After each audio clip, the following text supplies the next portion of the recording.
Sawa ka na ba sa pag-pump gamit ang hand pump mo? Ito na ang e-pump na para sa'yo.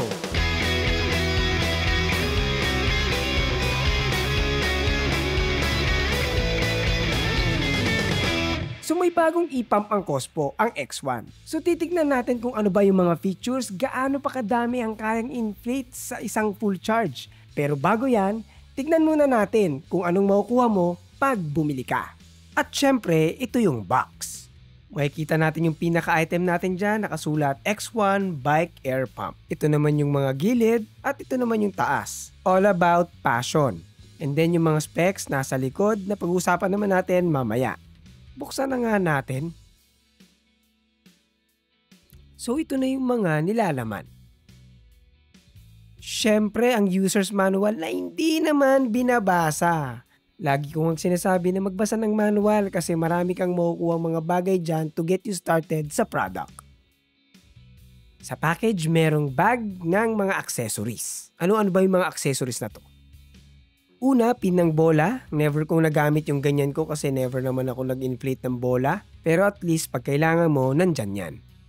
USB-A to Type-C cable. Decent naman yung haba niya. Long enough to charge and small enough to misplace. Ito naman yung adapter for Presta. At syempre, meron ding hose pang inflate. Ito yung thread part na ilalagay mo sa mismong pump. And then yung other side, dyan mo iti-thread yung adapter. Tulad ng ginagawa ko sa video. Ang di ko lang gusto dyan, nakumpara ko kasi siya dun sa dating ginagamit ko na Cospo pump. Yung hose kasi nung ginagamit ng unang pump, captured yung adapter. So luluwagan mo lang yan para magamit mo yung Presta pero hindi siya matatanggal. Tapos ibabalik mo lang yan para magamit mo sa shredder. Pag yung adapter mo kasi removable, may chance na mawala mo yan. Si Patong pa naman ako sa kung saan-saan. Mawawala ako talaga to Kaya hindi ko na lang siya tatanggalin dyan. Presta lang din naman yung ginagamit ko sa majority ng mga bikes ko. Anyway, ito na ang star ng ating video. Naka-plastic pa. Tanggalin na natin yan sa plastic. At ito na yung pinaka-pump natin. Initial feel, magaan. Kung ikukumpara sa mga e-pump na nagamit ko, plastic yung pinaka-casing niya pero mas lighter plastic ito kumpara dun sa naunang version. Ipil na nga natin yung protective plastic. Oh yeah! Celebrate small or big wins with your special ones. Come to Brew Brothers Cafe, your destination for celebration. So ang pinaka-dimension ng pump ay 72 by 53 by 30 mm. So may Cospo logo dyan sa kabilang side.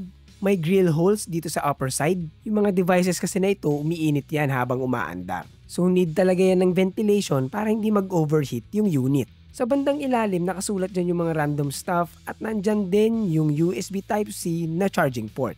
Ito naman yung pinaka-air nozzle niya. May warning label dyan na huwag nyo hawakan yan pag nag-ooperate yung unit kasi umiinit yan. Tatanggal naman yung label na yan so pwede mong i-peel off yan. And then sa baba ng nozzle, may mga butas dyan at ang purpose niyan dyan magsasak ng hangin yung pinaka-motor. Nakikita nyo naman sa video. And obviously, transparent yung part na to ng pump. Kaya nakikita natin in action yung pinaka-motor niya. Meron itong tatlong buttons. Power button, plus button, and minus button. Napaka-basic lang ng function nito. Yung power button, siya rin yung start and stop ng mismong pump. Yung plus button, pag magdadagdag ka ng PSI, and yung minus button, pag magbabawas ka ng PSI. You can just hold the power button to turn it on, at ganun din pagpapatayin. Yung plus and minus button, pwede mong isa-isahing pindutin, pwede mo ding i-hold. It's up to you. Meron din itong screen na 17 by 13 mm ang size. Ang dinidisplay nito ay yung PSI at yung battery indicator. Unfortunately, kung sanay ka sa bar, PSI lang ang kaya nitong i-display. Real-time din na PSI ang makikita mo dyan pag nag-i-inflate ka. Ang pinaka-weight nito is 120 grams, so magaan to. At hindi rin naman kalakihan so madaling mo talagang ilagay sa bulsa or sa mga bags sa bike mo. Ang battery capacity nito ay 500 mAh. Pero sa box may asterisk na 2. Ibig sabihin ba nito dalawang battery na 500 mAh? I don't know. Gusto ko man buksan, mahirap buksan yung pinaka-pump. Pag chinarge mo to sa USB Type-C, mga nasa 40 minutes ang kailangan mong bunuin. Kaya nitong mag-inflate from 3 up to 120 PSI.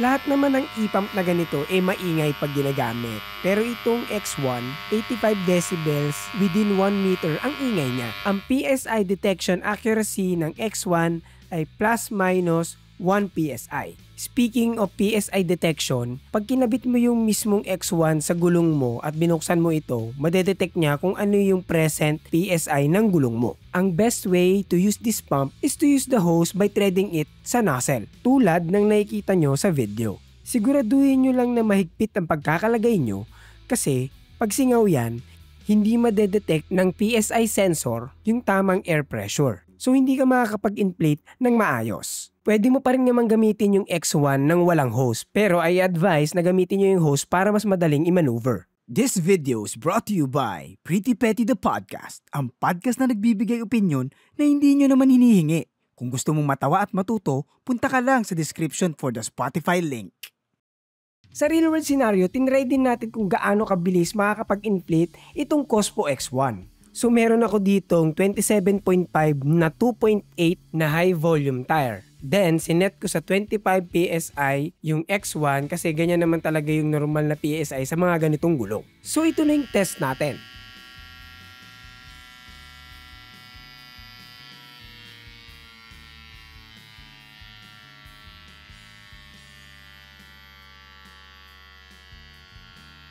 So nasa 1 minute and 33 seconds ang 25 PSI full inflate. Take note guys 2.8 tire ito. So high volume to. So maraming hangin ang kailangan. So pinasingaw ko ulit yung hangin at in-inflate ko ulit. Ito pa rin yung same charge yung kanina. So check natin kung makakailan ng isang full charge. Okay, ito yung pangalawa. Yung una natin yung may timer kanina.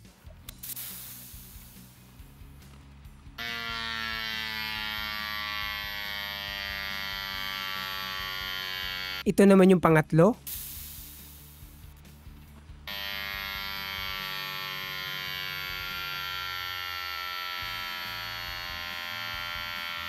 Pang-apat, medyo mahina na yung battery pero kaya pa ba ng panlima? Subukan natin.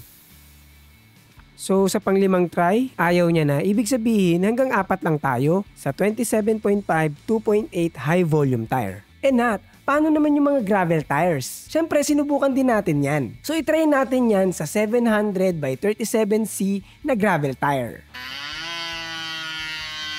Unang inflate. Pangalawa. Pangatlo. Pang-apat. Pang-5, and then yung pang-6, ayaw na. So, 5 lang tayo. So, 5 beses lang yung 700 by 37C na gravel tire. In my experience, okay naman siyang gamitin. Very handy. Naka-experience lang ako once ng overheating. Error H ang tawag dito. Makikita mo naman yun sa mismong screen pag nag-overheat na yung unit. Pero nangyari lang ito nung tinitest ko siya ng paulit-ulit at sunod-sunod. Pero in normal scenario, wala naman akong naging problema sa kanya. Hindi ko pa nga lang siya nasusubukan sa talagang mainit na panahon, kaya hindi ko alam kung ano yung reaction ng pump pag ganun. Pero in case na may mangyaring ganyan, babanggitin ko naman yan dito sa channel. Kaya mag-subscribe ka na kung hindi pa. Kung ikukumpara natin siya sa ibang mga brands, oo, medyo plasticky nga ito. Pero ginawa nila yan para mas mura yung may bibigay nilang presyo.